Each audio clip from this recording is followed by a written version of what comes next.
Okay, तो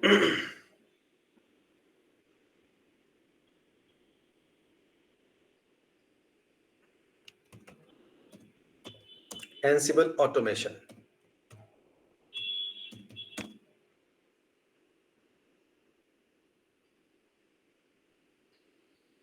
तो इसको आप लोग कैसे समझ सकते हो? इसको समझने के लिए बहुत सिंपल सा आप लोग एज्यूम कर सकते हो कि इसका रोल क्या है, यूज क्या होता है। तो आप ब्रीफ में समझो आप लोग। पहले क्या होता था? कान्हा हाथ नीचे करो,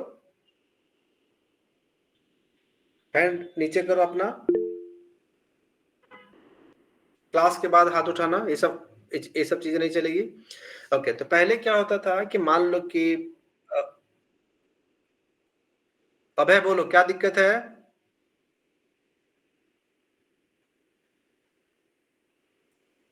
पहले क्या होता था कि मान लो कि 100 लोग, 500 लोग या 1000 लोग किसी ऑर्गेनाइजेशन में जब काम करते थे, या वो लिनक्स पे काम कर रहे हों या वो विंडोज पे काम कर रहे हों, राइट? किसी ऑपरेटिंग सिस्टम पे जब वो काम करते थे, तो क्या होता था कि अगर कोई भी प्रॉब्लम्स आती थी, मान लो कि विंडोज क्रैश हो गया या विंडोज के ऊपर टैली चल रहा है कोई सॉफ्टवेयर, वो सॉफ्टवेयर क्रैश हो गया, कोई भी एप्लीकेशन चल रहा हो वो क्रैश हो गया, तो क्या होता था कि उसके लिए बहुत टाइम लगता था। अब वो उस केस में क्या होता था कि इंजीनियर्स आते थे और उसको रिस्टोर करते थे। तो इंजीनियर्स के आने में, रिस्टोर करने में बहुत टाइम लगता था। इंजीनियर आएगा आधे घंटे में, राइट, उसको ठीक करेगा 2-3 घंटे में, तो कुल मिलाकर 4 से 5 घंटा एक सिस्टम पे टाइम बर्बाद होता था। फिर क्या हुआ कि थोड़ा सा टेक्नोलॉजी एडवांस हुई। उन लोगों ने क्या किया कि कोई अगर मशीन चल रहा है, मान लो कि विंडोज चल रहा है और विंडोज के ऊपर कोई सॉफ्टवेयर भी चल रहा है, तो जो मतलब लास्ट नोन गुड कॉन्फ़िगरेशन है, जैसे आज हमारा मशीन चल रहा है, हमारा एप्लीकेशन चल रहा है, तो पूरे इमेज, पूरे सिस्टम का एक बैकअप बना लिया जाता था। पूरे सिस्टम का एक बैकअप बन गया, ओएस का बैकअप बन गया, उस इमेज का भी, जो एप्लीकेशन चल उसका भी बैकअप बन गया। तो क्या होता था कि अगर सिस्टम डिस्टर्ब होता था तो उससे हम लोग उस इमेज से रिस्टोर कर लेते थे और सिस्टम चलने लगता था। कुछ एड डेवलप हुई। फिर बाद में चल के क्या हुआ कि कुछ स्क्रिप्टिंग को ऐड किया गया ऑटोमेशन करने के लिए। शेल स्क्रिप्ट को ऐड किया गया कि छोटे-छोटे जो टास्क है उसको हम ऑटोमेट कर लें। जैसे एग्जांपल, मान लो कि हमको घर जाना है ऑफिस से, मान लो कि हम सिस्टम पे बैठे हैं और 4 बजे वाइफ का कॉल आ गया कि आप घर आइए। तो हम कुछ टास्क, रनिंग टास्क है, तो फिर एक हम स्क्रिप्ट लिख देंगे, शेल स्क्रिप्ट लिख देंगे कि शाम को 7 बजे हमारे सिस्टम में जितने फाइल्स क्रिएट हुए हैं सबका बैकअप हो जाए। तो क्या होगा, 7 बजे स्क्रिप्ट एग्जीक्यूट हो जाएगा, या हम उसमें ऐसा ट्रिगर लगा देंगे वो 7 बजे ही स्क्रिप्ट चलेगा, तो स्क्रिप्ट एग्जीक्यूट हो जाएगा 7 बजे, जो भी फाइल्स बने रहेंगे उसका बैकअप हो जाएगा और सिस्टम शट डाउन हो जाएगा। तो इस तरह से छोटे-छोटे टास्क के लिए स्क्रिप्टिंग आई पिक्चर में। स्क्रिप्टिंग को यूज किया गया ऑटोमेशन के लिए, छोटा-छोटा ऑटोमेशन।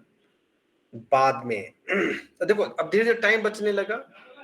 बाद में क्या होने लगा, स्क्रिप्टिंग का यूज करके, और जैसे नेटवर्क है, पूरा का पूरा नेटवर्क है, तो पूरे के नेटवर्क में हमें ऑपरेटिंग सिस्टम इंस्टॉल करना। जैसे मैंने किसी एक स्टूडेंट को इंस्टॉलेशन सर्वर का प्रोजेक्ट दिया था, तो एक मशीन को इंस्टॉलेशन सर्वर बनाएंगे और वहां से सारे मशीन्स को इंस्टॉल कर लेंगे, सारे सॉफ्टवेयर के इंस्टॉल कर लेंगे। तो धीरे धीरे चीजें बढ़ी। बाद में बाद में क्या हुआ कि जब हमारा वर्चुअलाइजेशन आया, बाद में क्लाउड आया, तो सब कुछ वर्चुअल हो गया। Everything is on virtual platform, cloud के प्लेटफॉर्म पे हो गया, राइट? अब एक फिजिकल मशीन के ऊपर अगर हमारा एक सर्वर है, फिजिकल सर्वर है, समझ गए, पावरफुल सर्वर है, अब उसके ऊपर मान लो कि 100 वर्चुअल मशीन चल रहा है, 100 plus virtual machines, 100 plus virtual machine पे 100 एप्लीकेशन चल रहे हैं। अब देखो उसका नेटवर्क मॉनिटरिंग, नेटवर्क का ट्रिगर, उसका डेटाबेस का बैकअप, डेटाबेस का को अपडेट करना, डेटाबेस को ऑटोमेट करना, राइट? उस वर्चुअल मशीन को अपडेट करना, वर्चुअल मशीन को ऑटोमेट करना, उसके जो पैचेज हैं उसको उसके सिक्योरिटी पैचेज को अपडेट करना। जब इस तरह की बातें आई तो एक एक कॉम्प्लेक्स टास्क हो गया। एक को करेंगे, दूसरा डिस्टर्ब होगा, दूसरे को करेंगे, कोई और डिस्टर्ब हो जाएगा, राइट? तो एंसिबल जो ऑटोमेशन है यह एक डेवऑप्स का एक सबसे पावरफुल टूल है, ऑटोमेशन टूल्स है। तो डेवऑप्स का जो डेवऑप्स के अंदर में जो टूल्स आते हैं, जो टेक्नोलॉजी आती है, उसमें एंसिबल जो है इससे हम लोग ऑटोमेशन करते हैं।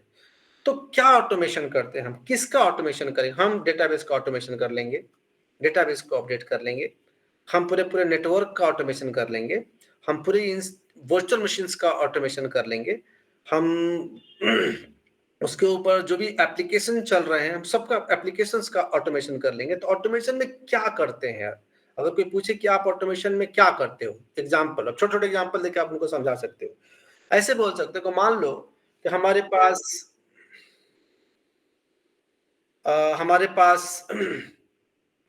अ, एक बड़ा सा नेटवर्क है और हम उसमें एक साथ मान लो कि हमारे पास 1000 सिस्टम है या 1000 एंड्रॉयड यूजर हैं, जस्ट फॉर द एग्जांपल, और सारे एंड्रॉयड यूजर्स के मोबाइल फोन में हमें एक यूजर क्रिएट करना है, या अलग अलग एंड्रॉयड यूजर है, सबका अलग अलग, हम बैठे हैं दिल्ली दिल्ली में, राइट? और आप लोग ऑल ओवर इंडिया में हो, सबका डेटा का बैकअप लेना है हमको एक जगह से बैठ के, या आपके सारे एंड्रॉयड फोन को मुझे अपडेट कर देना है, या आपके सारे फोन को मुझे स्विच ऑफ कर देना है। तो इस तरह के जब टास्क आए कि आप एक जगह बैठ के, राइट, अपने प्रीमाइसेस का ही नहीं, अपने सिटी का नहीं, आप अपने प्रीमाइसेस का, अपने सिटी का, अपने स्टेट का, अपने दूसरे स्टेट का भी, अपने कंट्री का, दूसरे कंट्री का, ऑल ओवर वर्ल्ड, एक जगह से बैठ के हम पूरे ऑल ओवर वर्ल्ड में किसी भी शहर, किसी भी यूजर की, किसी भी डिवाइस की, किसी भी एप्लीकेशंस को हम कंट्रोल कर सकते हैं।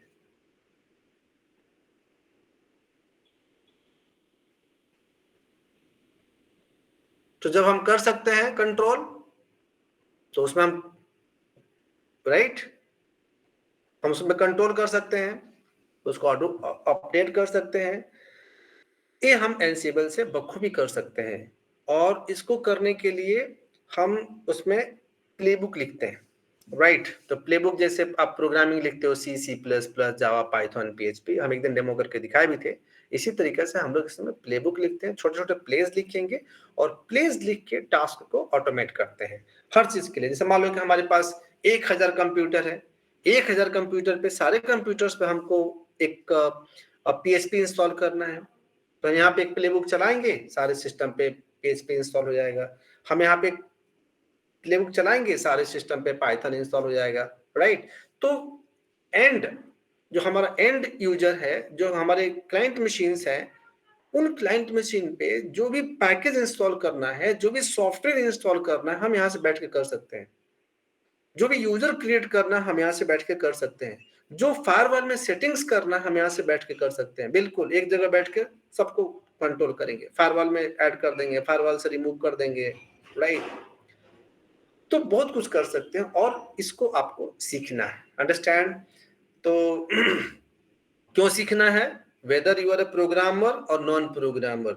अगर आपको AWS वाला क्लास याद होगा, जो मैंने क्लास में आपको कुछ तो सर्विसेज बताई थी कि एक फ्रंट पेज के, जो वेबसाइट का फ्रंट होता है, उसके पीछे जो सर्विसेज होती है, जैसे मैंने बताया था, EC2 होता है, EBS होता है, राइट, इलास्टिक लोड बैलेंसर होता है, राउट 53 होता है, राइट, कैनेसिस की सर्विस होती है, लैम्बडा फंक्शन होता है, राइट, रेड शिफ्ट होता है, अथीना होता है, क्विक साइट होता है, राइट, ग्लू की सर्विस होती है, डायनेमो डीबी होता है, RDS की सर्विस होती है।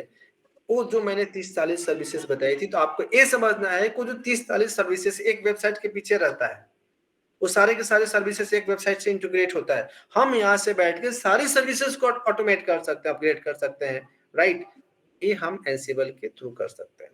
ये क्रॉस प्लेटफॉर्म है, इससे हम सिर्फ लिनक्स ही नहीं, विंडोज के भी किसी एप्लीकेशन को, विंडोज का ऑपरेटिंग सिस्टम उसका एप्लीकेशन को यहाँ से आप ऑटोमेट कर सकते हैं। हम पूरे के पूरे नेटवर्क को ऑटोमेट कर सकते हैं, राइट। तो नेटवर्क को कर सकते हैं, पूरा इंफ्रास्ट्रक्चर को कर सकते हैं, पूरा ऑपरेटिंग सिस्टम को कर सकते हैं, मिडिलवेयर को कर सकते हैं, डेटाबेस को कर सकते हैं, पूरा का पूरा ऑटोमेशन कर सकते हैं, राइट। इसको आपको दिल से प्रॉपर करके सीखना है।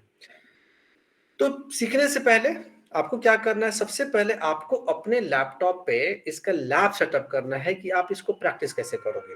तो सबको, एवरीवन, मैं एक छोटा सा सेटअप बताता हूँ 3 वर्चुअल मशीन का, जो सबको अपने अपने सिस्टम पे बनाना है। तो यहाँ पे सबसे पहले हम लोग सीखेंगे कि एंसिबल को प्रैक्टिस करने के लिए आप अपने लैपटॉप पे सेटअप कैसे बनाओगे। तो ये देखो आप लोग,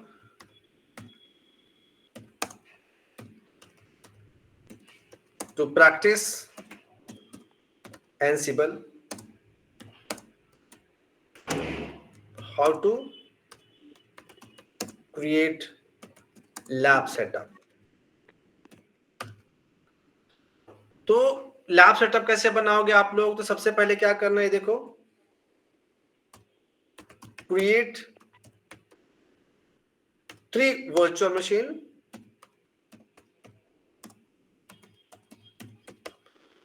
अब देखो, अगर आपके पास पावरफुल लैपटॉप है 16 GB रैम का, फिर तो ठीक है। 8 GB रैम तक है तो 3 वर्चुअल मशीन शायद रोएगा सिस्टम, बट स्टिल 3 तो मैनेज हो जाएगा। 3 वर्चुअल मशीन आपको बनाना है और तीनों वर्चुअल मशीन पे फेडोरा 40, 41 जो भी करंट ऑपरेटिंग सिस्टम उसको इंस्टॉल करना है। तो मैं यहाँ लिख देता हूँ, create 3 virtual machine and install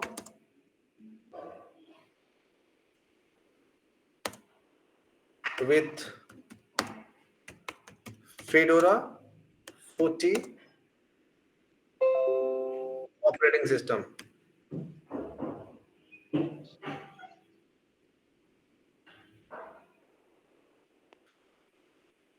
ये सब लोग कर लेगा, ध्यान रहेगा, आप लोग इसको कर सकते हो। अब आप में से मुझे ये बता दो, कौन ये नहीं कर पाएगा, 3 वर्चुअल मशीन नहीं बना पाएगा और उस पर ऑपरेटिंग सिस्टम नहीं इंस्टॉल कर पाएगा? कोई ऐसा लड़का है क्या जो ये नहीं कर पाएगा?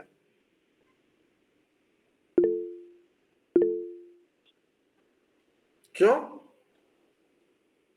अजीत, तुम तो क्लास में पूरे 45 दिन तो वीडियो बना रहे थे क्लास में, तो तुमसे क्यों नहीं बनेगा ये?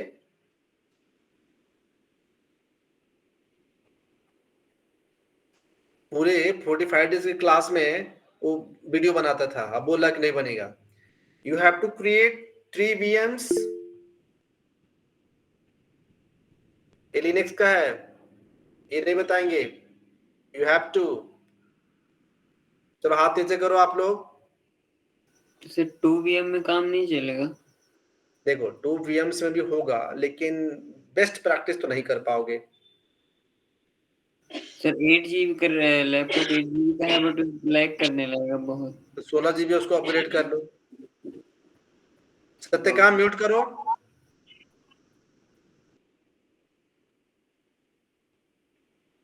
8 GB का है, 16 GB करो उसको। Sakshi Kushwaha, of course you can create RHEL VM, no problem. आप कोई भी RHEL हो, फेडोरा हो, इट्स ओके, नो प्रॉब्लम। तो आपको 3 वर्चुअल मशीन बना लेना है।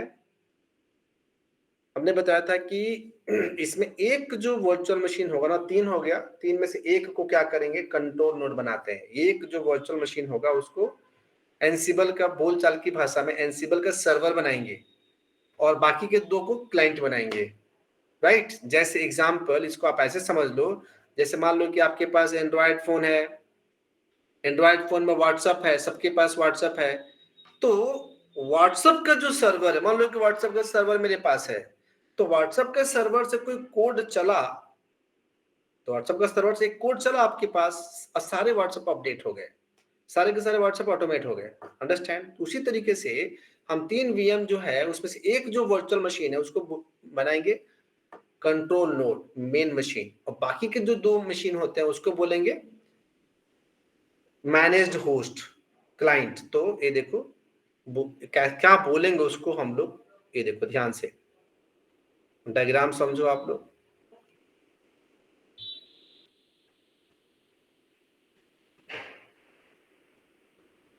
ये देखो, तो एक मशीन यहां पे हो गया, एक वीएम, इसको बोलेंगे कंट्रोल नोड।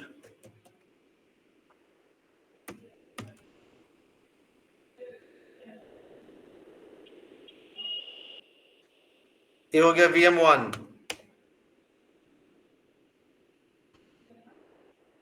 एक और हो गया मेरे पास, ये हो गया VM2, इसको बोलेंगे मैनेज्ड होस्ट, मतलब क्लाइंट हो गया ये। और हमारे पास एक और VM हो गया,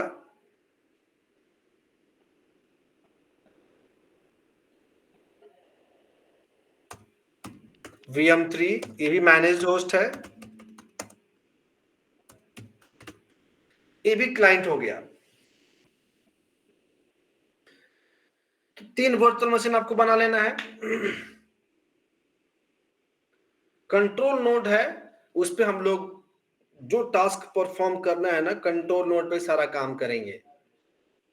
कंट्रोल नोड पे ऑटोमेशन चलाएंगे, तो चलाएंगे कंट्रोल नोड पे, एग्जीक्यूट होगा VM2 VM3 पे।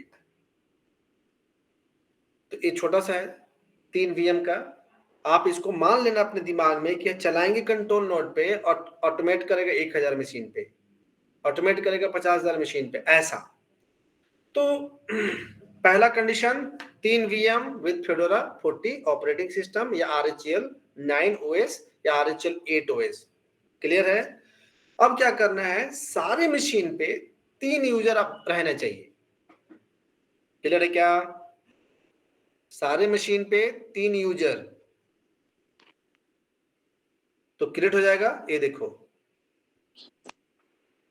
तो यहां पे है मेरे पास रूट, तो बाय डिफॉल्ट रहेगा, अब सबको पता है क्रिएट नहीं करना है। आप जब इंस्टॉलेशन करोगे तो स्टूडेंट बना लेना और बाद में डेवऑप्स यूजर बना लेना। तो root user, student user, DevOps user, ये तीनों मशीन पे रहेगा। यहां भी रूट रहेगा, यहां भी स्टूडेंट रहेगा, यहां भी डेवऑप्स रहेगा। इस मशीन पे भी रूट यूजर रहेगा, स्टूडेंट यूजर रहेगा, डेवऑप्स यूजर रहेगा, क्लियर है क्या। रूट यूजर आपको क्रिएट करना नहीं है, और जब इंस्टॉलेशन करोगे, जब सेटअप करोगे, तो उस टाइम पे आप स्टूडेंट यूजर क्रिएट कर लेना। तो यहाँ पे ये ध्यान रखना है कि जो स्टूडेंट यूजर है आपने इंस्टॉलेशन के टाइम पे क्रिएट किया है, तो जब इंस्टॉलेशन के टाइम पे क्रिएट किया तो बाय डिफॉल्ट वो सूडो यूजर होता है, क्लियर है क्या। Student user is sudo user, और DevOps user is normal user, बस डेवऑप्स यूजर है तीनों मशीन पे। तो यहाँ पे मैं क्लियर कर दे रहा हूँ, student user is DevOps user, sorry pseudo user, क्योंकि स्टूडेंट यूजर को हमने इंस्टॉलेशन टाइप पे ही क्रिएट कर लिया था, और जो इंस्टॉलेशन टाइम पे जो यूजर क्रिएट करते हैं बाय डिफॉल्ट एडमिन होता है, बाय डिफॉल्ट सूडो यूजर होता ही है। तो हमने स्टूडेंट यूजर को तीनों VM बनाने के टाइम पे, इंस्टॉलेशन के टाइम पे क्रिएट कर लिया था। तो तीनों मशीन पे जो स्टूडेंट यूजर है वो क्या है, सूडो यूजर है। यहां तक किसी को डाउट पूछ लो, सेटअप आज ही बनाना है आपको, क्लासरूम का ट्रेनिंग खत्म। Okay sir. सर ये रूट यूजर मतलब ऑटोमेटिक बन जाएगा जब हम VM डाउनलोड करेंगे, और स्टूडेंट यूजर बनाएंगे, और फिर अलग से केवल हमको डेवऑप्स यूजर बनाना पड़ेगा ना। बिल्कुल यस। लास्ट में जब सेटअप बन जाएगा, जब आप इसको स्टार्ट करोगे तो सबसे पहले स्टूडेंट से लॉगिन करना है, स्टूडेंट से लॉगिन करने के बाद आप रूट को स्विच कर लो sudo -i से, उसके बाद आप डेवऑप्स यूजर क्रिएट कर लो, ऐसा। एकदम फालतू का सवाल नहीं पूछना है, इसीलिए मेहनत करो बैठ के। नेक्स्ट, इतना होने के बाद हमें क्या करना है, तीनों मशीन पे हम जा रहे हैं एनसिबल का सेटअप बनाने के लिए, तो तीनों मशीन्स नेटवर्क में प्रॉपरली कनेक्टेड भी है, राइट। तो तीनों मशीन पे यहां पे मैं लिख देता हूं,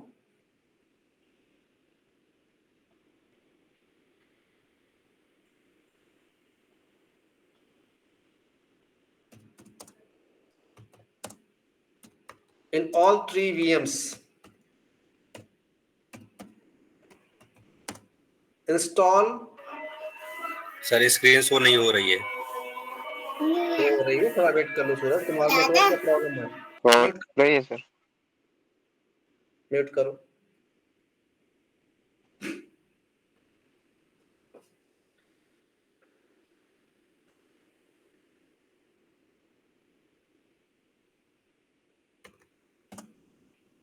सर एक ही आईसो फाइल से 3 VM मशीन बना सकते हैं ना? क्या नाम है तुम्हारा? प्रदेश राज। अरे भैया, एक ही आईएसओ से 3 नहीं, पूरे अलग अलग। वर्ल्ड के लोग एक ही फेडोरा 40 आईएसओ इमेज से, एक ही आईएसओ इमेज रहता है सबका, डाउनलोड करने को एक से तो 1000 सिस्टम बना सकते हो। हाँ सर, वही मैं सोच रहा था कि एक ही से बनाना है ना सर, क्योंकि मैं अभी बना लिया था। सवाल बोलना भी नहीं इंटरव्यू में, इसीलिए नहीं सिलेक्शन हुआ। जी। देखो, इन ऑल 3 VMs आपको SSH इंस्टॉल करना है,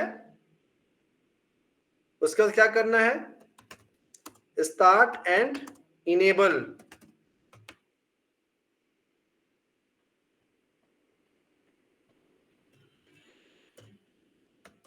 start and enable SSH service. ये तीनों मशीन में आपको करना है, तीनों मशीन पे, तीनों वर्चुअल मशीन पे SSH का पैकेज इंस्टॉल करना है, m-y इंस्टॉल, SSH की सर्विस को इनेबल करना है और SSH की सर्विस को स्टार्ट करना है। ये तीनों मशीन पे होना चाहिए। उसके बाद क्या करना है,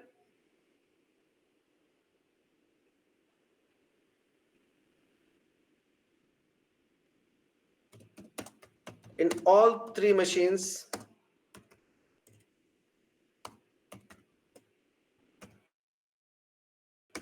add SSH in firewall।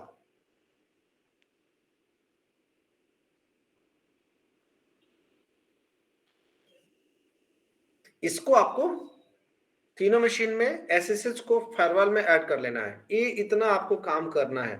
चलो, मैं अभी फ्रेश VMs इंस्टॉलेशन में लगाया था, देखता हूँ अगर मेरा इंस्टॉल हो गया होगा तो मैं इस पे आगे के स्टेप्स आपको करके दिखाता हूँ। ध्यान से देखते हैं। तो इसका एक बार आप फोटो खींच लो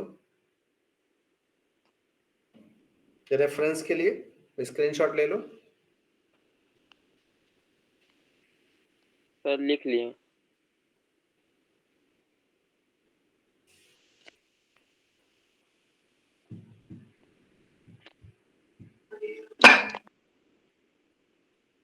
ओके, जस्ट वेट।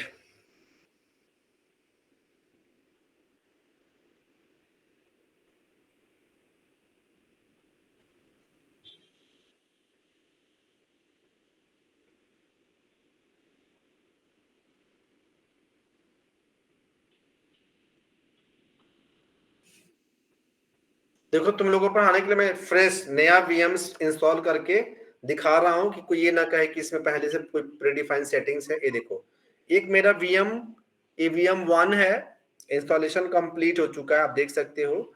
यहाँ पे मैं इसको क्या करूंगा, ध्यान से देखो आप लोग स्क्रीन पे। तो फिनिश करेंगे यहाँ पे, तो इसको मैं फिनिश करूंगा। VM1 है, ऊपर में देखो यहाँ पे VM1 है।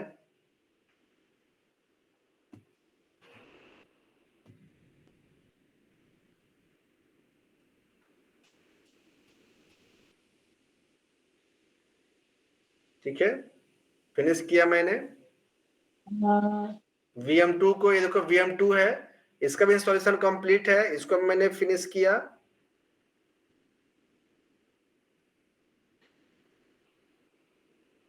और एक और VM है मेरे पास VM3, इसको भी मैं फिनिश करता हूं। ऐसा। ये भी VM2 है, ये देखो VM1 है, VM2 है, VM3। ओके, चलते हैं VM1 पे। स्क्रीन देखो तो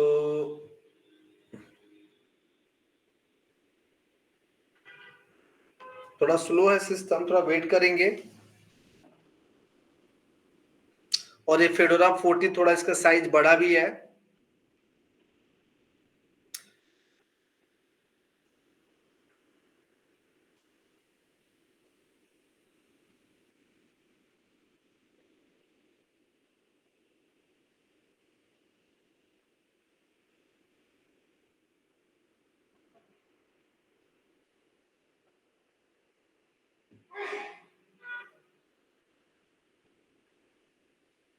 ये देखो VM1 है, तो VM1 में हम जाके टर्मिनल ओपन करेंगे। आप देख सकते हो VM1 है, पहला VM है।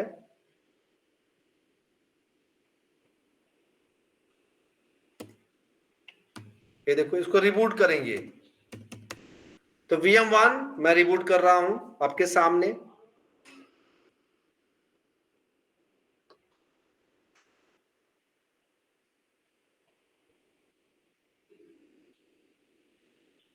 VM2 को भी रिबूट करेंगे,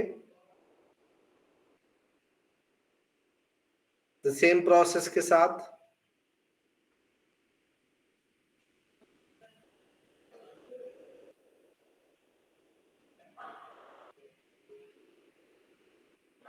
जैसे VM1 को रिबूट किए, उसी तरीके से VM2 को भी रिबूट करेंगे और VM3 को भी रिबूट करेंगे।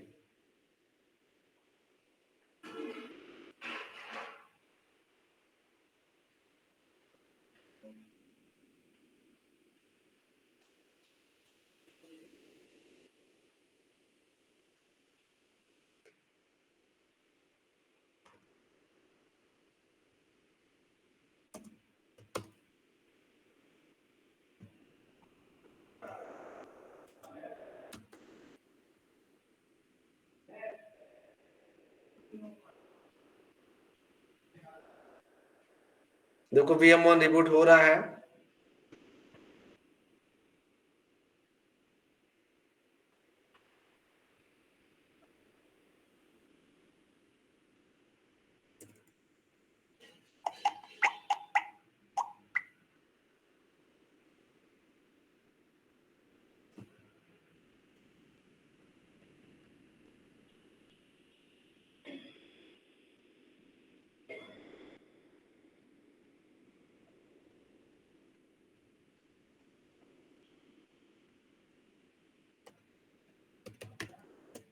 मैंने VM3 को भी रिबूट कर दिया।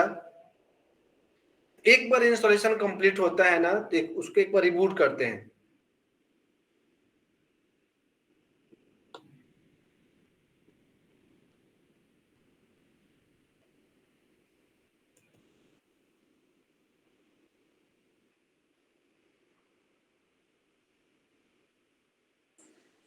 हेलो सर, आपने खाना खा लिया?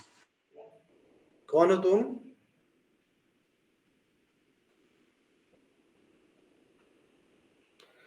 कौन है इंसान 88?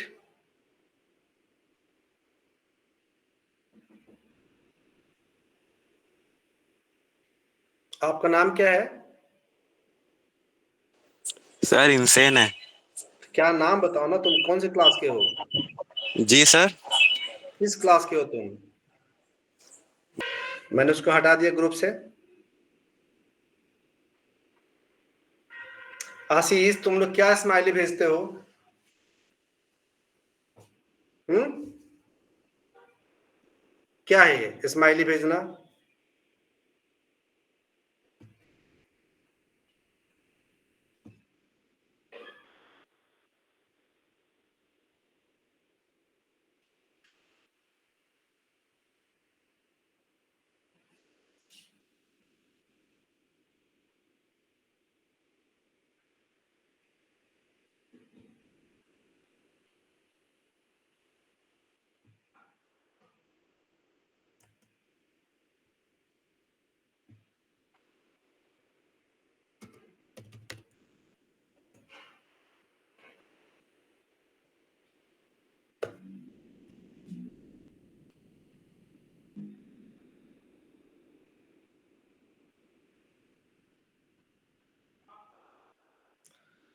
ये देख सकते हो आप लोग, स्क्रीन देखो अगर दिख रहा है तो, ये देखो। तो रिबूट करने के बाद ऐसा सेटअप आएगा, सब लोगों ने देखा होगा कि ऐसा सेटअप आता है, और इसी समय हम लोग स्टूडेंट यूजर क्रिएट करते हैं। तो ये देखो सिंपल सा है, इसको हम लोग स्टार्ट सेटअप पे क्लिक करेंगे।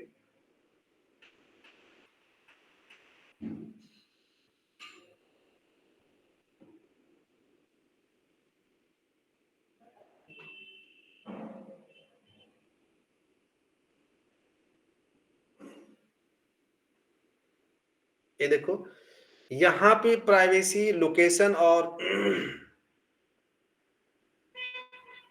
इसको ऑटोमेटिक जो प्रॉब्लम रिपोर्टिंग है, इसको आप लोग डिसेबल कर सकते हो, हमें नहीं चाहिए ये सब।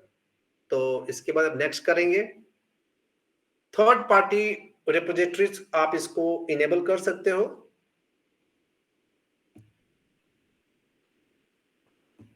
इसको नेक्स्ट कर लो। यहां पे आप स्टूडेंट यूजर क्रिएट करना, ध्यान से देख लो। स्टूडेंट क्रिएट किया मैंने, नेक्स्ट। अब मेरा पासवर्ड 1 2 3 4 है, आप भी अपना पासवर्ड 1 2 3 4 रखना, 1 2 3 4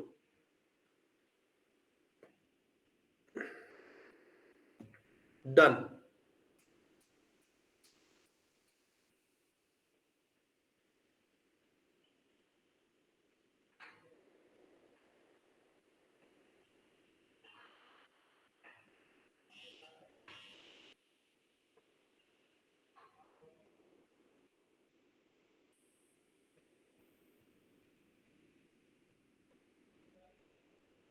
ओके, तो अभी के क्लास देख के आपको क्या समझ में आया कि अगर कल से कोई भी स्टूडेंट अगर दूसरे आईडी से ज्वाइन करता है, मतलब मुझे सारे बच्चों का नाम याद है, आपको अपने नाम से ही ज्वाइन करना है तभी हम आपको अलाउ करेंगे। दूसरे नाम से ज्वाइन करोगे तो हम आपको अलाउ नहीं करेंगे। वैसे भी कल से स्ट्रेंथ कम हो जाएगी। This is only for the BTech MCA, और बीटेक एमसीए की में भी जिसको नहीं पढ़ना होगा ज्वाइन नहीं करेगा, उसको समझ में नहीं आएगा। लेकिन अगर कोई लड़का नहीं भी पढ़ा है और अभी से भी पढ़ने की कोशिश करेगा ना, ट्राई करेगा, तो उसका हो जाएगा। अगर वो एफर्ट देगा तो हो जाएगा।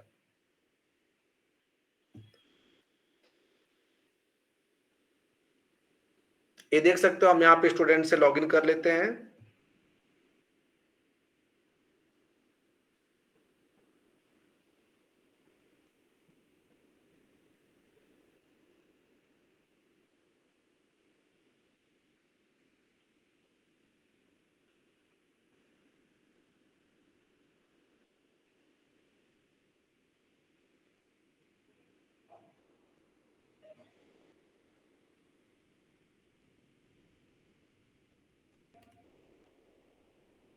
ये देख सकते हो, मैं इसका थीम व्हाइट कर देता हूं।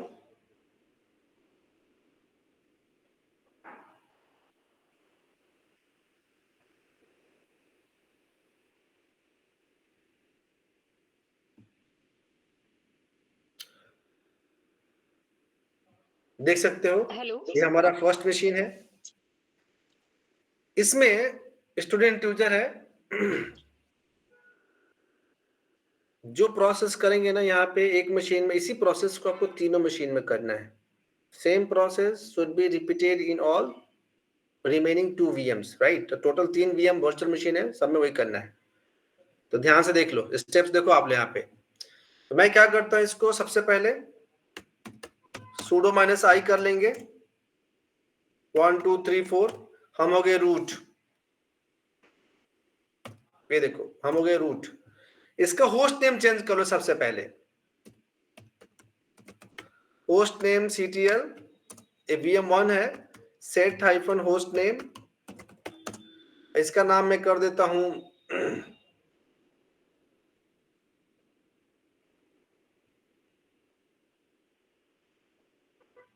इसका नाम कर देता हूं मैं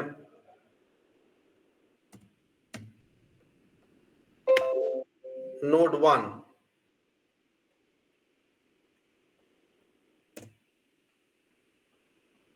राइट। और इसके बाद आपको टाइप कर लेना है बैश ये देख सकते हो रूट एट नोड 1।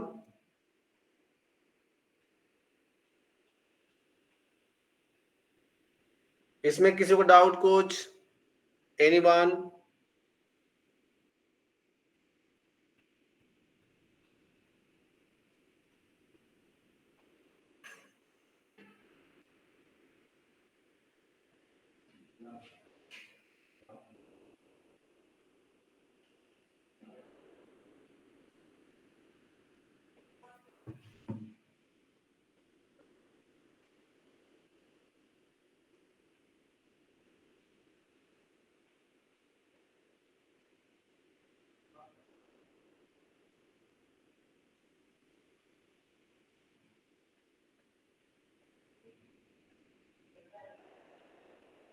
ओके, इसको क्या करेंगे? होस्ट नेम चेंज हो गया तो 3 VMs है ना, नोड 1, नोड 2, नोड 3, ऐसे आप लोग कर सकते हो, node 1, node 2, node 3। Host name change हो गया तीनों मशीन्स के। तीनों मशीन्स का आईपी एड्रेस एक बार आप लोग देख सकते हो। तीनों मशीन्स का आईपी एड्रेस क्या, इसका आईपी एड्रेस एक बार देख लेते हैं।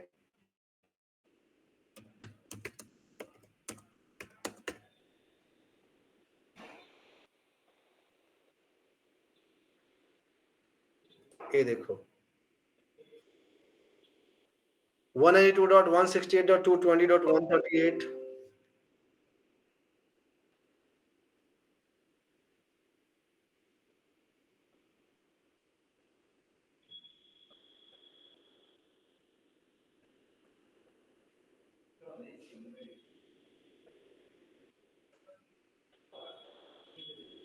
वन 192.168.220.138। तो 138 एक मशीन का हो गया, 139 दूसरे मशीन का हो गया, 130, 140, 38, 39, 40, ये 3 मशीन का हमारा आईपी एड्रेस हो गए। नोड 1, नोड 2, नोड 3 सिस्टम्स के नाम हो गया। अब देखो यहाँ पे क्या करेंगे, चेक कर लो। सबसे पहले सिंपल से कमांड चला लेते हैं। मुझे कुछ आईडी से पता है अननेसेसरी रिक्वेस्ट आ रहे हैं, तो ठीक है, आज मैंने लिंक 2-4 ग्रुप में चला गया था, इसका लिंक वैसे भी कल चेंज हो जाएगी। अगर मेरे लिए ट्रेस करना 2 मिनट का काम है, मैं इंस्टॉल कर लूंगा, एडमिट करके 2 सेकंड लगेगा मेरे को ट्रेस करने में, कौन से आईपी से, कहां से, कौन मुझे ज्वाइन किया है, तो बैठे बैठे उसका हैक कर लूंगा हम। ध्यान रखना है, ऐसी कोई भी मिस्टेक्स नहीं करना है। उस बच्चे 2 आईडी से, एक व्हाट्सएप फोन से ज्वाइन करता है, एक मोबाइल से ज्वाइन करता है, ये सब नहीं करना है। खासकर मेरे साथ तो आपको नहीं करना है, गलती से भी मजाक भी नहीं करना। अंडरस्टैंड? क्लास के टाइम पे कोई भी मजाक एक्सेप्टेड नहीं है। अंडरस्टैंड? तो क्या क्या कर लेना है यहाँ पे, SSH को चेक कर लेना है। SSH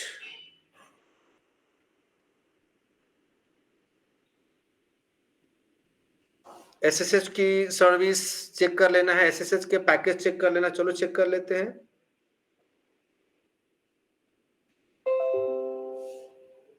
तो ये देखो, चेक करें, सिस्टम CTL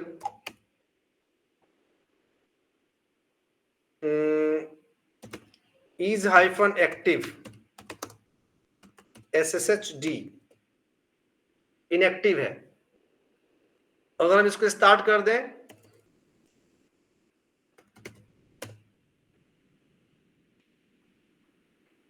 सर्विस मेरी स्टार्ट हो गई, आप देख सकते हो।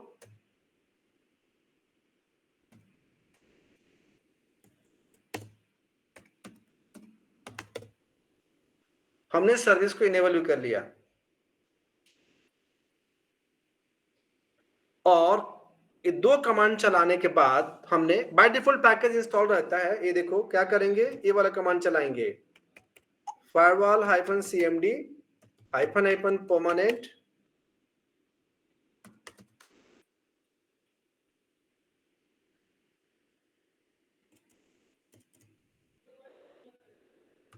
-permanent -add -service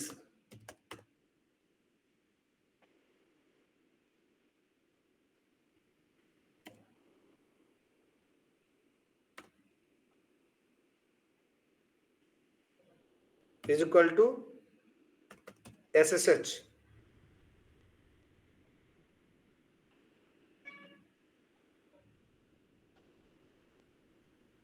already added है firewall -cmd -reload.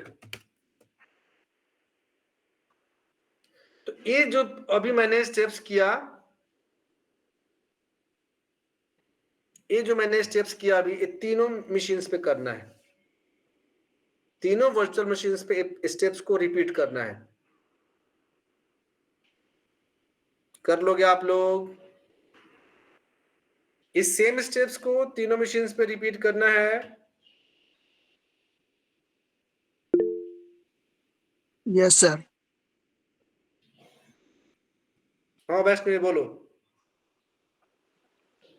सर मेरा फोन थोड़ी देर के लिए स्विच ऑफ हो गया था, एक बार स्टार्टिंग से दिखा देंगे क्या कि सर कमांड क्या क्या है? लो हिस्ट्री देख लो, सामने है, हम्म। ये देखो।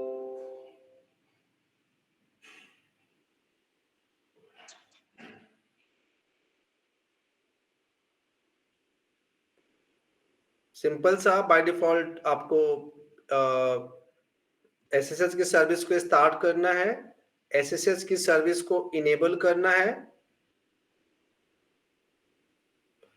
फायरवॉल में SSH को ऐड करना है और रिलोड करना। मैं हिस्ट्री कर देता हूं, ये देखो, आप देख सकते हो। Okay sir, thank you.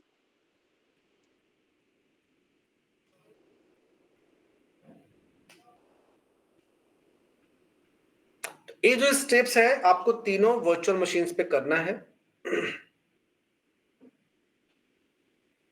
उसके बाद अब देखो मैं स्टेप्स बताता हूं, उसके बाद क्या करना है। तो एक और मशीन्स को मैं ऑन कर लूं, जस्ट वेट, देखते हैं। ये VM2 है, ये VM2 दिख रहा है क्या आपको? दूसरा VM है, चलो ये VM2 है, इसको मैं जल्दी से सेटअप कर लेता हूं।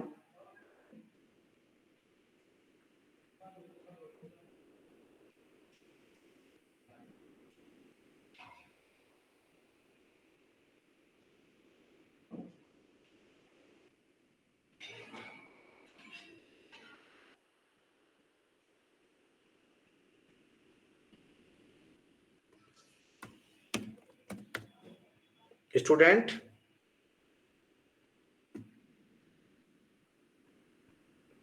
One two three four, 1 2 3 4।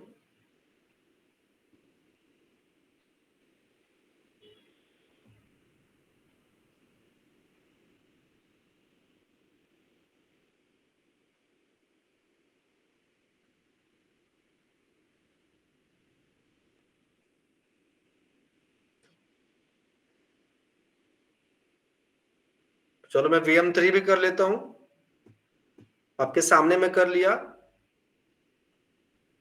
ये नहीं बोलना, दोबारा तो बताने वाले हैं नहीं, कैसे बनाएंगे, कैसे प्रैक्टिस करेंगे।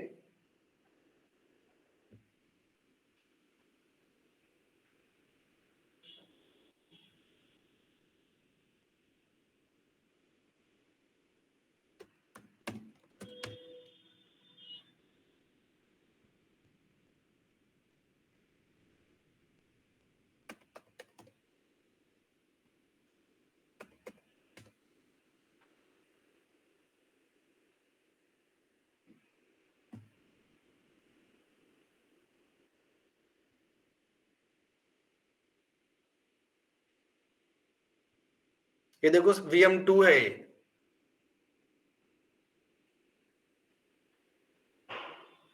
ये देखो VM2 है सामने आपके।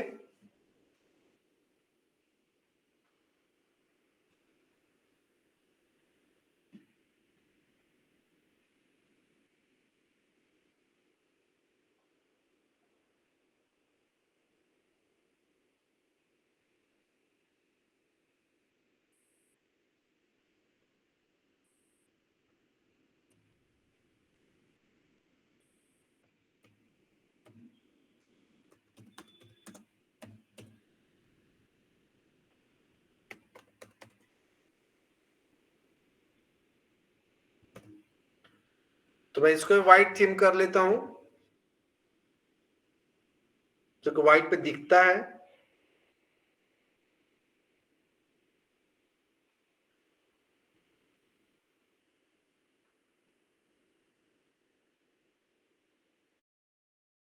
तो सिंपल सा है, ये देखो, systemctl set hyphen host name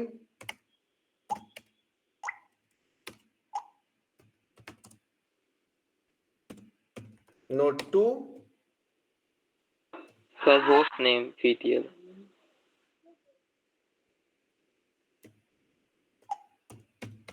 host name ctl हो गया। बैश कर लेंगे बाद में, ये देखो कर ही लो, ये देखो systemctl start sshd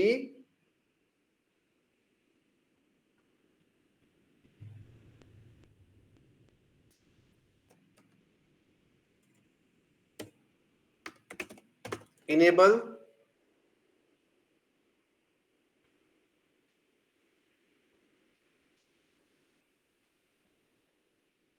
उसके बाद firewall hyphen cmd hyphen permanent space hyphen add hyphen service is equal to ssh।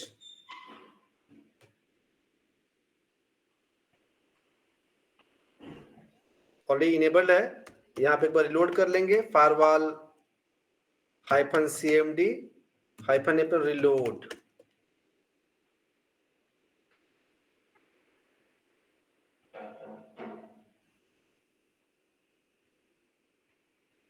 हो गया, हो गया।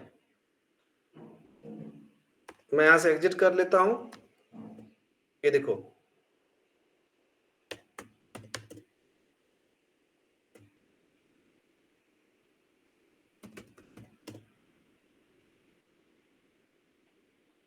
स्टूडेंट यूजर हूं मैं। आईपी एड्रेस देख लो आप लोग, आईपी एड्रेस है 192.168.220.139। ये दूसरे वर्चुअल मशीन का आईपी एड्रेस है। 192.168.220.139 ये दूसरे मशीन का आईपी एड्रेस है। अभी यहां से स्टेप्स को ध्यान से देखना आप लोग। पहले मशीन पे जाएंगे, फर्स्ट वीएम पे, ये है हमारा फर्स्ट वीएम।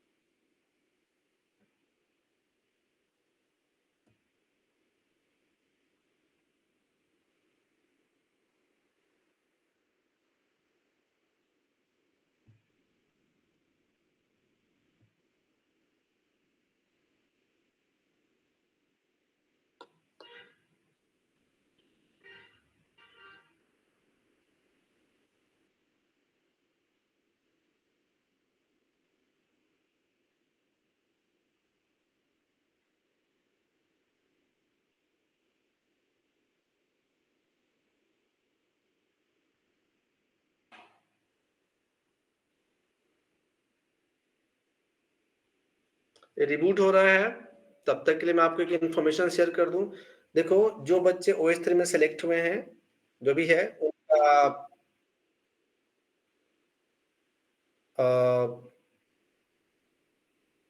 ट्रेनिंग 10 फरवरी से स्टार्ट हो रहा है।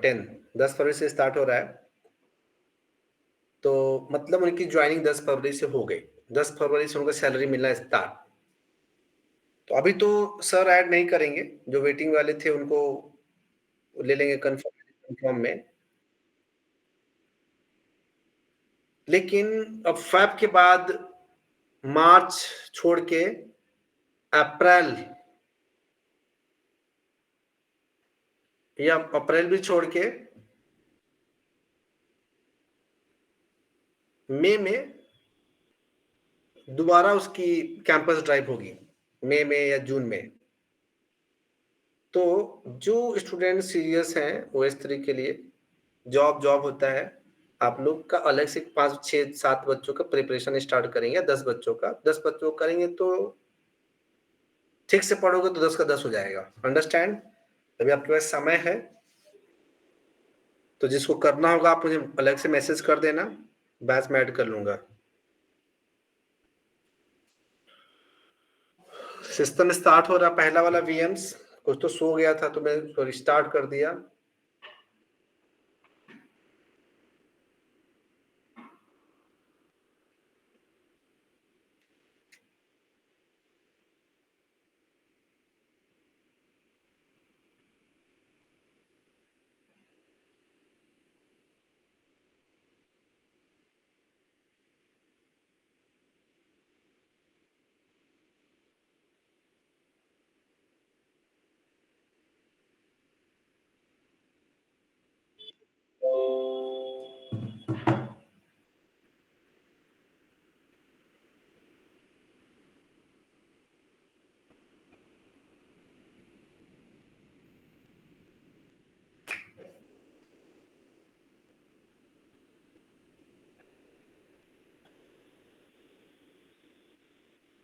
तो कल से सारे स्टूडेंट्स को ज्वाइन नहीं करने क्लास, ओनली बीटेक MCA उनके लिए तो कंपलसरी है। BCA के जो स्टूडेंट्स को करियर के लिए पढ़ना है, आगे के दूसरे इंटरव्यूज के लिए पढ़ना है, दूसरे जॉब के लिए पढ़ना है, ओनली दे कैन मैसेज में, अलग ग्रुप में बनाऊंगा फिर ऐड करूंगा, ऐसा है।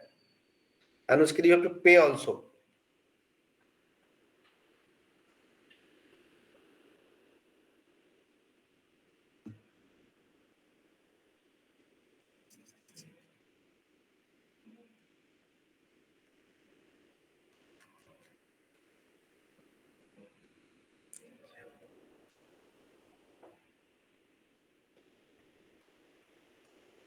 ये देखो, तो मैं यहाँ पे स्टूडेंट से लॉगिन करता हूँ, ये VM1 है, ध्यान दो एवरीवन। ये देखो यहाँ से स्टूडेंट से मैं लॉगिन किया,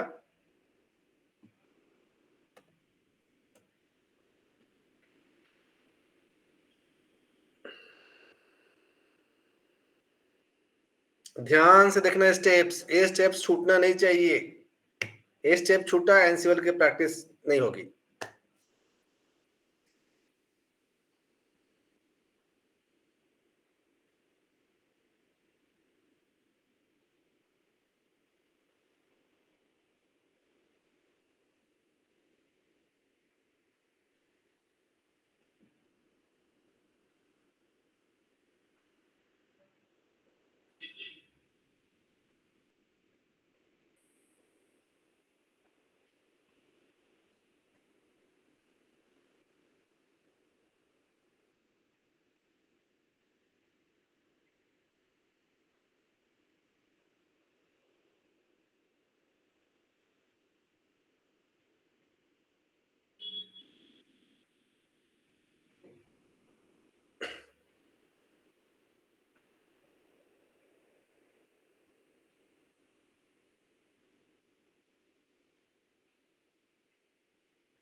ये देखो आप लोग ध्यान देना यहां से स्टेप्स। तो अभी देखो मैं फर्स्ट VM पे हूं, यहाँ पे स्टूडेंट से लॉगिन हूं। अब यहां से मुझे दूसरे VM को SSH करना है, दूसरे VM को कनेक्ट करना है। तो अगर इस यहां से अगर हम दूसरे VM को कनेक्ट करेंगे तो क्या कमांड होता है? जनरली हम कौन सा कमांड देते हैं? ये कमांड देंगे SSH 192.168.220.139। उस मशीन का IP एड्रेस देखते हैं, उस मशीन का क्या IP एड्रेस था?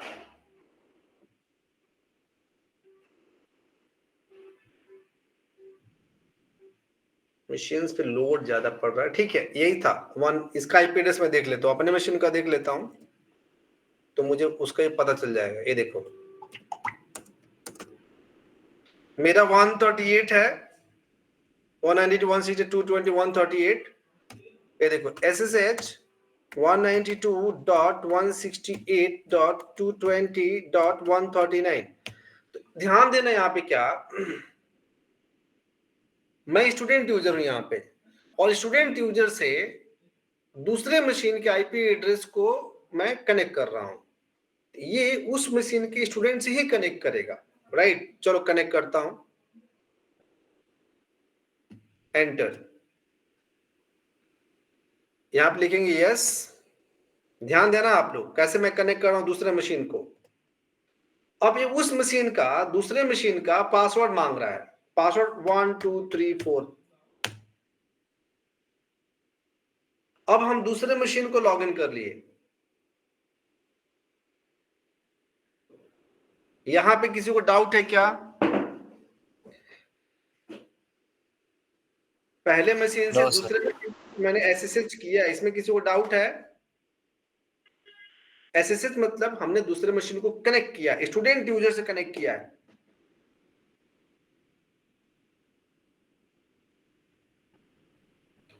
नहीं डाउट है ना? ध्यान दो, यहां पे हम पहले वीएम से, चलो देखो यहां पे IPAS है ना 39। अब हम दूसरे मशीन पे हैं। ओके। यहां पे समझो आप लोग कि हमने जब पहले मशीन से दूसरे मशीन को एसएसएच किया, हमने उसको कनेक्ट किया, हमने उसको लॉगिन किया, तो यहां पे इसने पासवर्ड मांगा है। हमने पासवर्ड दिया था अभी 1 2 3 4। अगर पासवर्ड नहीं देते हम लॉगिन नहीं करते। 5 मिनट और, कल से खा पी के 6 बजे से लेके 11 बजे तक के लिए मोबाइल चार्ज करके बैठना, 3 में 2 घंटे सो लेना, जो क्लास खत्म होने के बाद भी 2 घंटा आपको पढ़ाई करना है। समझ गए आप लोग? तो हम क्या करेंगे कि जब हमने लॉगिन किया तो इसने पासवर्ड मांगा। अब ये पासवर्ड नहीं मांगे, लॉगिन करने के टाइम पे पासवर्ड ना मांगे, तो उसके लिए क्या करेंगे, ये देखो एग्जिट करेंगे यहां से। हम पहले मशीन पे आ गए, देखो नोड 1। स्टेप्स को ध्यान से देख करना। स्टूडेंट यूजर है और यहां पे हम एसएसएच की जनरेट करेंगे स्टूडेंट यूजर से। ध्यान देना आप लोग, स्टेप्स लिखेंगे हम SSH की जेन। एक कमांड होता है की जनरेट करने का, एंटर एंटर एंटर एंटर, हो गया। तो हमने कमांड क्या टाइप किया, SSH की जेन। हमने कमांड क्या टाइप किया, SSH की जेन। स्टूडेंट यूजर से हमने टाइप किया था, तो की जनरेट हुआ। एक की कहां पे जनरेट हुआ है, ये देखो,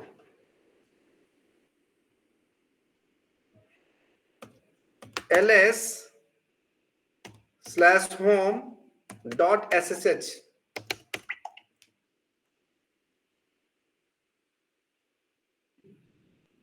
जस्ट वेट, ये देखो SSH करके फोल्डर है यहां पे, ls.ssh फोल्डर में, ये देखो एक ए वाला की जनरेट हुआ है, एक की जनरेट हुआ है, ये 2 की जनरेट हुए हैं। तो एक ये जो 2 की जनरेट हुए हैं इसको बोलते हैं की पेयर। ये जो 2 की जनरेट हुए हैं, ID_ED करके जो ऑप्शन है, इसको बोलते हैं की पेयर। वो जो करोगे ना तो की पेयर 2 की जनरेट होता है, एक को बोलते हैं प्राइवेट की, दूसरे को बोलते हैं पब्लिक की। तो उसमें जो नीचे में .pub है ना, पब्लिक की है। इस पब्लिक की को दूसरे मशीन में अगर कॉपी कर दोगे, ध्यान से सुनो, पब्लिक की फॉर द पब्लिक पर्पस, इस पब्लिक की को पहले मशीन के पब्लिक की को दूसरे मशीन में कॉपी कर दोगे। अब कॉपी करने के बाद जब एसएसएच करोगे ना तो पासवर्ड नहीं मांगेगा। एक बार और सुनो ध्यान से, पहले मशीन के पब्लिक की को अगर दूसरे मशीन, तीसरे मशीन, चौथे मशीन में कॉपी कर दोगे तो कॉपी करने के बाद जब SSH करोगे पासवर्ड नहीं मांगेगा। चलो करके देखते हैं। तो लिखेंगे cd space .ssh। अब इसके पब्लिक की को कॉपी करना है तो कौन सा कमांड होता है? SSH-copy-id ये कमांड होता है। -i स्पेस पब्लिक की स्पेस कहां पे कॉपी करना है? student@192.168.220.139। ये देखो ये दूसरा मशीन है, तो मुझे इसके की को दूसरे मशीन के स्टूडेंट यूजर के उस में कॉपी करना है। मेरे को स्टूडेंट यूजर से कॉपी करना है, उस आईडी से कॉपी करना है। जब कॉपी करेंगे तो पासवर्ड मांगेगा। फर्स्ट टाइम कॉपी करने के लिए पासवर्ड मांगेगा। चलो ट्राई करते हैं। एंटर 1 2 3 4। ये देखो यहां पे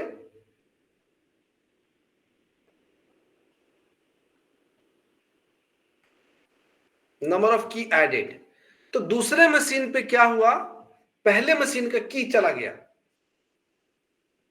.tub वाला की चला गया। की तो चला गया दूसरा मशीन पे। अब जब हम यहां से एग्जिट कर लेते हैं, ये देखो अभी हम की को कॉपी कर दिए, बाहर आते हैं और अभी भी हम नोड 1 है। कॉपी करने के बाद अगर हम उसको SSH करेंगे तो पासवर्ड नहीं मांगना चाहिए। Let me try.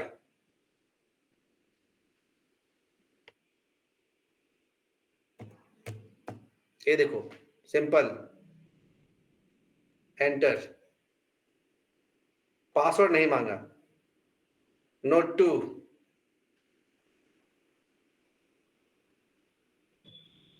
ये दिखा क्या आप लोग को?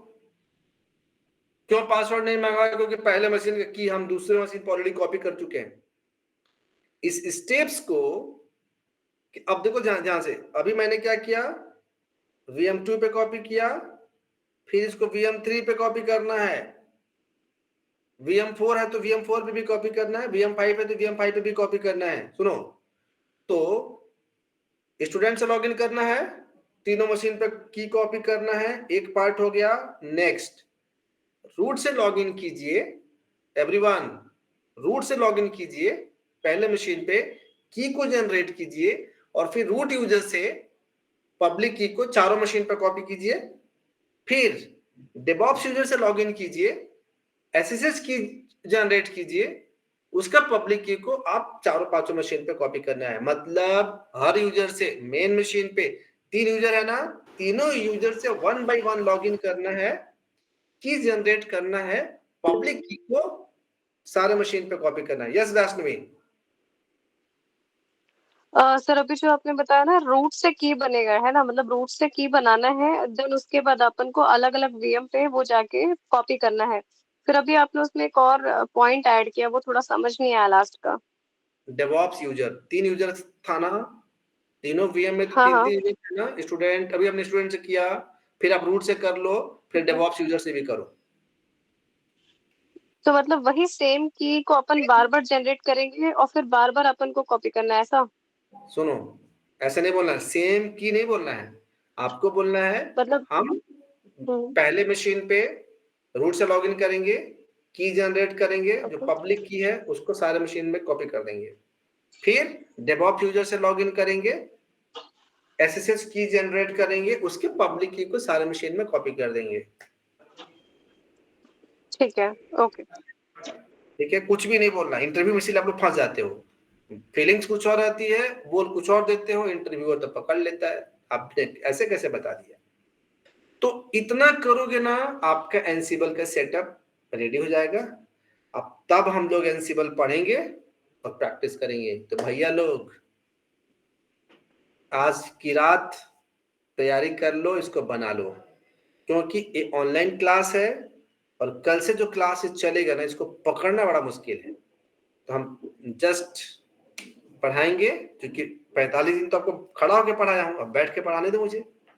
ठीक है, तो हिस्ट्री क्या चाहिए? इसमें क्या हिस्ट्री लोगे तुम? अब तो लॉग इन करके स्टूडेंट पे हुए, देखो यहाँ पे कोई तो हिस्ट्री ही नहीं है। एक दूसरा वाला मशीन, रुको एग्जिट करने दो। आदत बिगड़ गई तुम लोगों की, हिस्ट्री चाहिए। चलो एटलीस्ट ये वाला देख लो, ले लो हिस्ट्री।